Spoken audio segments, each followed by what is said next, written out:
Welcome back to Orange Hat Reviews, everyone. Hope you're all having a wonderful day. So, I just got done rewatching the movie Stealth after a few years. I got it back, I think like around 10 to 11 years ago, and finally got around to watching it. And I watched it again yesterday, and I gotta say, it does kind of hold up still. Yes, there are some terrible freaking special effects, but I do like the premise of where they want to introduce drones into the Air Force so that people are not dying. It kind of reeks of a sequel to Top Gun Maverick, even though this movie came out years before Top Gun Maverick. Because in Top Gun Maverick, Admiral Kane wants the drone program where they'll have fighters that are unmanned. And this basically introduces the concept of it, but this was done in 2005, and Maverick was done in 2000, supposed to come out in 2020, or 2019, but it got pushed all the way back to 2021. So, this movie has a great cast. You got Josh Lucas, Jessica Biel, Jamie Foxx, Sam Shepard, Joe Morton, Ibn Mossbacher, Richard Roxburgh, man, and Wentworth Miller. A lot of people don't know Wentworth Miller unless you have seen a lot of the shows and other movies that he's been in where he's played bit parts in here and there. But honestly, I thought that he did a great job as the voice for Eddie, the Extreme Deep Invader, the AI jet in this movie. And, well, when you have three hotshot pilots, which are basically Top Gunners, and one of them just pulls a rogue move when the AI is observing.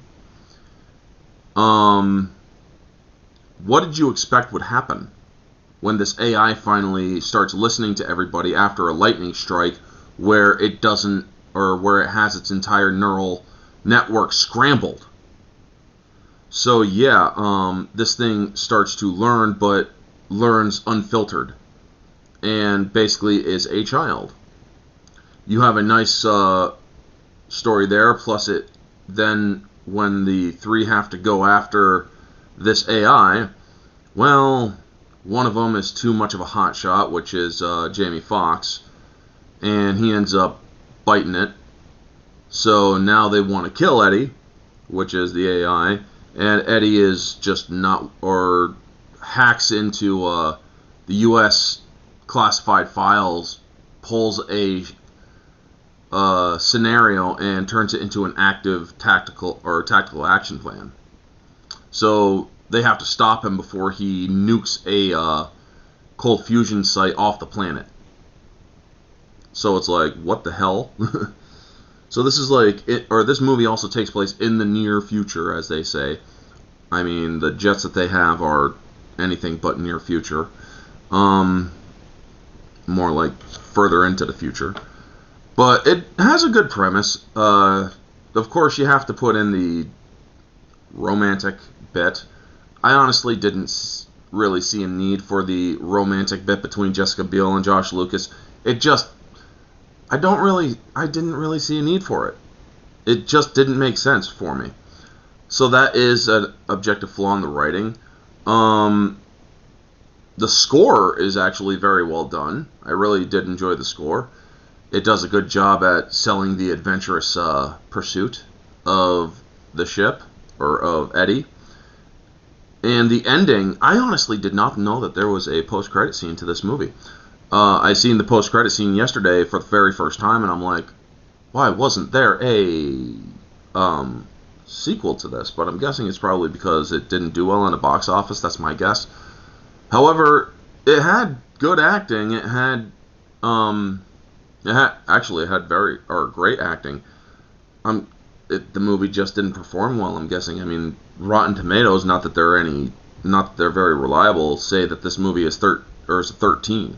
And I'm thinking, it's a lot higher than that. I'm not going to say it's a 100, but I will say that objectively, this film is around a 7 out of 10.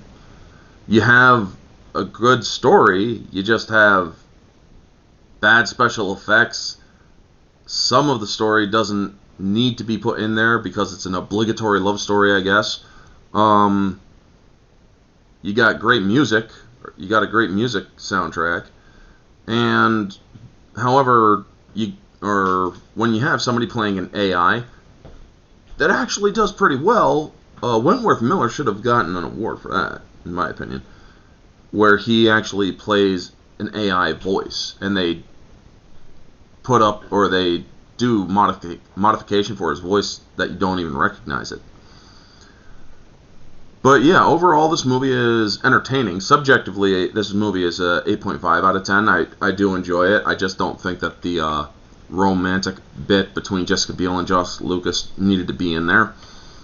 Them being pilots, or you could see that Top Gun Maverick did it well. You don't have to have a female pilot be romantically entangled. You could just have friendship there, you know? Where this was, I guess, needed, but it honestly wasn't. So, yeah, 8.5 subjectively. Moviegoer, this is actually quite an entertaining movie. It has a little bit of a lag in a couple areas, but not really, because it does give pertinent information. So, moviegoer, it is about a 9 out of 10. I really enjoy this movie for what it is. It's a great aviator film.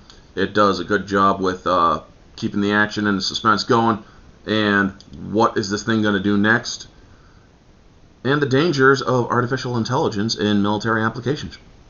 So yeah, folks, while I do believe that AI can do simple things like be Alexa, for instance, I do not think that AI should ever be put into military app, because we've seen all the movies.